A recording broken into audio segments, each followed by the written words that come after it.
Hey my photo friends. So just a little warning, I'm losing my voice, so you might hear that in this tutorial. Hopefully this still comes across all right. So I want to start this quick tutorial off by giving you a definition of what a diptych is. We will also talk about this in class.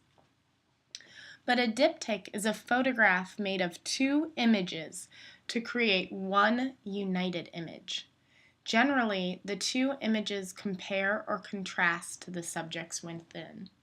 So, for my two images that I'm going to use as an example for this diptych tutorial, we have an image of a tree and, my computer's kind of slow, an image of a wall of greenery.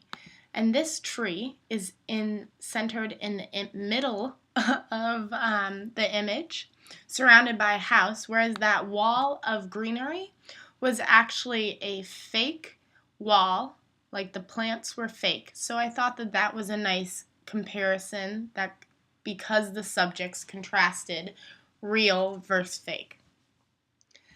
Anyways, we're going to start at the beginning. So the first thing that I'm going to do is go to File, Open, and I'm going to drag my images from my desktop, or I'm going to select them, into Photoshop. These two images were taken on my phone, just like your selfie and self-portrait. Now, the first thing that I'm going to do with my images is add a levels layer. This should be the first thing that you do to any of your images. If you're not going to edit your images that much, you should at least have a levels layer, because we are always trying to adjust the exposure of our images. So I'm going to use the brightness or highlights little arrow and drag that in a little bit on this image, and I'm going to use the shadows arrow to drag that inwards as well. Now I have a lot of contrast in my image, and I think it looks deeper. I'm going to go to my second image and do the exact same thing. So once again, I'm using my brightness arrow to drag in a little bit, which is affecting the highlights in the white area in this image. And I'm going to use my shadows arrow to drag that in to where the information on the histogram is, which we talked about last week, to deepen the shadows. And already this is a great example of an image with contrast. The tree pops from the white background. So before I can do anything, or before I can create my diptych, I need to go to Layer, Flatten Image. Now, you would not normally do this on your other images, but since we are copying the image, you will have trouble copying your image when you have a layer on it. As an example, if I were to copy this image right now, it would copy the selected levels 1 layer, and that is what would paste into the next image, rather than the image itself. So again, I'm going to go to Layer, Flatten Image, and now they are one, so I can copy the whole image with the layer added on top. Just zooming out a little. So now that I have my two images ready to go, I'm going to go to File, oops, not Open, File, New, and I'm going to change this pixels into inches. I'm going to have my width be 16, and I'm going to have my height be 10. I want my resolution to be about 300. It's pretty good.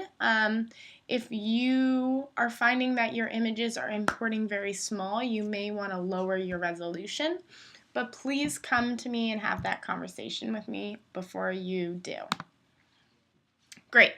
So now I have a beautiful white space, and I just want to take a moment to say that if I, for example, had imported one of my images and realized this area was too small, I would go to Image, Canvas Size, And this would allow me to change the height of my canvas. So for example, I'm going to make it a little longer. There you go. If I were to go to image size, it would change everything, including the image you hypothetically already pasted onto your image, and that may mess with the proportions. So if it's just the background you want to change, you want to go to canvas size. The next thing I'm going to do is use my rectangular marquee tool, which is the second tool on your toolbar. I'm going to select my whole image, go to Edit, Copy, and then I'm going to go to Edit, Paste.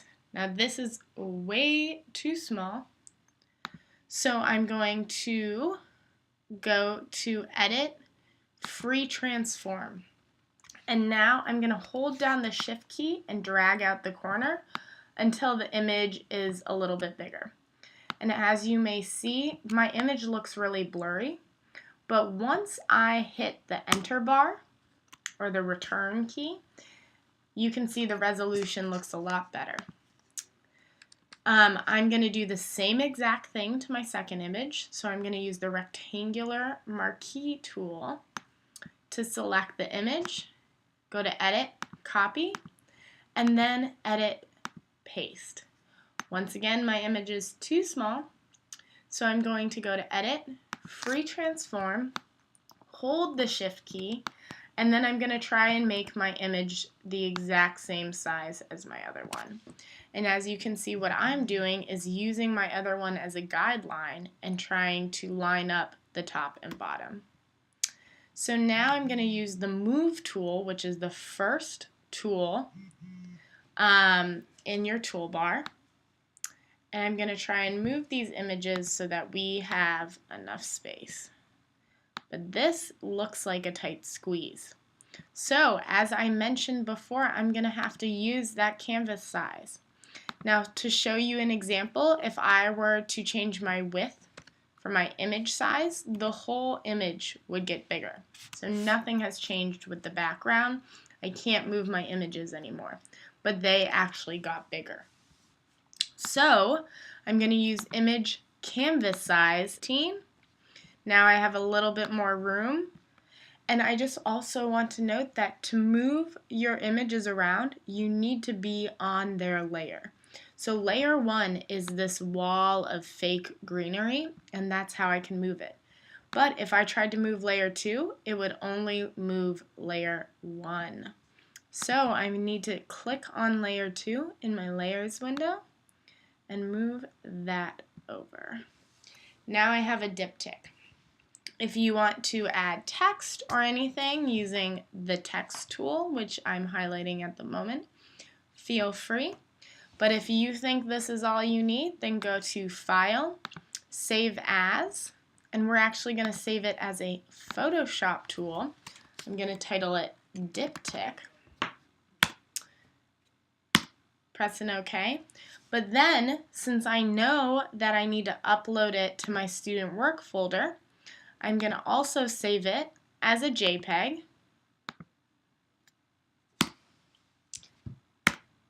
And then I would log into my email if I wasn't already there. And I would go into my student work folder and drag the JPEG in. Now make sure you do that with all of your work, because that is how we can make sure that your work doesn't get lost, and so that I can see what progress you're making in the class.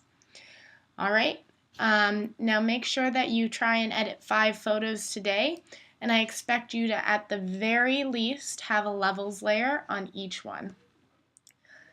All right, thanks for watching, guys.